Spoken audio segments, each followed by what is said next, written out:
And this one is a competitive game that has strategic elements, but then it also does incorporate tile placement and a little bit of set collection. The way this game works is that players are actually going to have two different bunnies that they'll be able to move throughout the game, but you can only ever have one bunny on the board at a time.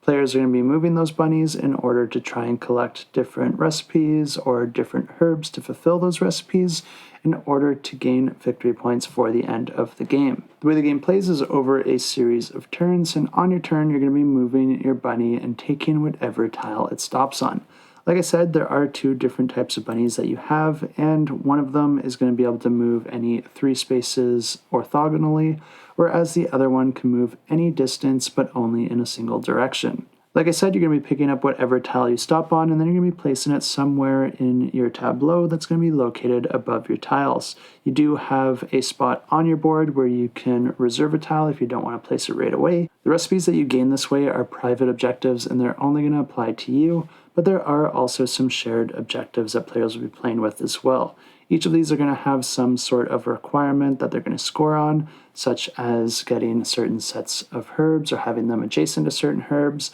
or even getting tiles of a particular color. Some of the tiles will also feature a mooncake icon on them, and that will allow you to gain a mooncake from the supply. And these essentially act as a currency that you can spend to either purchase these different scrolls at the top of the board here, which will grant you with all sorts of special abilities, or instead you can spend those mooncakes to swap out your bunny for the other bunny. And these are free actions that you can just do at any time on your turn. So if you do want to switch to your other bunny, you can always do that, assuming that you do have the mooncakes to pay for it. I should also mention that this is called Moon Bunny, and even though the board is flat, it does represent a moon which is round, so if you do move to one edge of the board, you are able to cycle around to the other side with any of your additional movement. Whenever you move from a space where you took a tile, you will be replacing it with a random tile from the supply, and the game ends once either the herb stack runs out or the recipe stack is empty. And at that point, the players are going to be adding up their victory points according to any of the recipes that they're able to complete,